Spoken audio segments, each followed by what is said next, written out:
Hello, I'm Chase Gilbertson, and today my reporters and I are going to look into Mexico's unification. And first off, the Cereals were upset that they had no political rights in their home country of Spain. Uh, to clarify, Cereals is a direct descendant from Spain, so our viewers out there can understand why this would create problems. The colonists also had to send over raw materials back to Spain and not to any other country. So this made it hard to put food on their own plates and whatnot. And this was actually not a push factor for unification. Unification wasn't even brought up until Americans and Frenchmen actually moved into the colonists and brought up ideas and of just why they should be their own country and fight for it. An important advocator of this was actually Miguel Hidalgo. He was a priest and well respected in Dolores, and he sent out a large army to the capital, and halfway through he was executed. And this demoralized many of his soldiers and whatnot, but it was picked back up by Jose Moredes when he succeeded him. And he actually led an even larger army to Spain. And when their two armies collided, he actually, they were going to fight and whatnot, but Spain's general actually switched sides and went against Spain because he actually disagreed with what Spain was doing also. So that's why he switched sides. Alright, I think it's a good time to go into our next reporter. Thank you for listening to KGLR.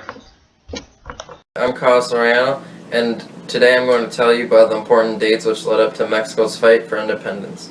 The first date I'm going to tell you about is on September 15th, 1810, and Father Hidalgo gave his famous speech known as El Grito Dolores, and what he did is he climbed to the top of the church, rang the bell, and told everyone to come and listen to his speech. This speech inspired tons of people to rise and fight up against the Spanish. The second date I'm going to tell you about is on July of 1811, and in that month, him and his men were put to death because of them trying to create their own country or having a revolution.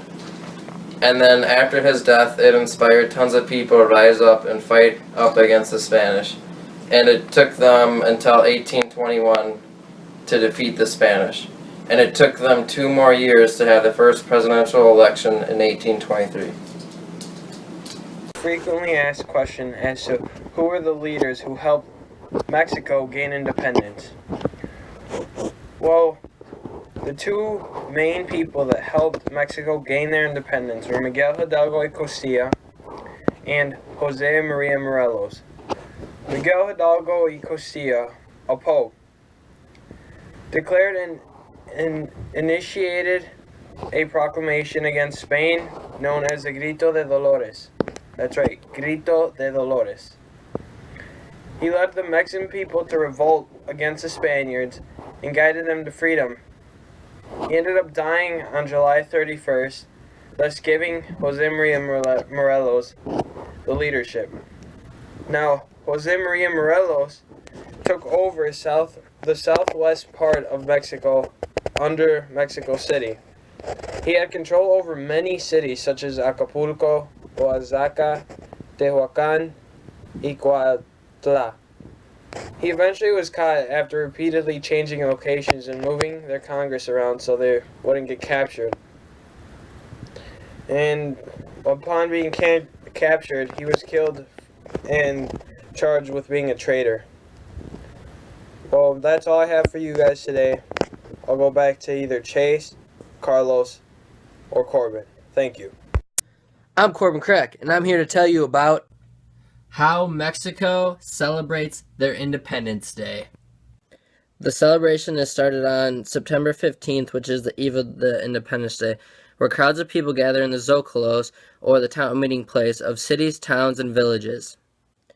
In Mexico City, a huge square is decorated with flags, flowers, and lights of red, white, and green, People sell confetti, whistles, horns, papier-mâché helmets, and toys in the color of red, white, and green.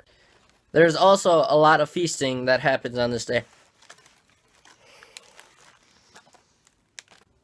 When the clock strikes 11, the crowd gets silent. On the last strike of 11, the President of Mexico steps out on the palace balcony and rings the Liberty Bell that Father Hidalgo rang to call the people when he found out that he was going to be arrested for independence. Then the President gives the Grito de Dolores. Then he shouts, "Viva Mexico! Viva la Independencia!" The crowd echoes back as they throw confetti and streamers into the air which fill up the Zócalos. The actual day of September 16th is similar to July 4th in the U.S. There are rodeos, parades, bullfights, horseback ride performances. There are 3 colors that are on the Mexican flag: green, white, and red. Green symbolizes independence, white symbolizes religion, and red symbolizes union.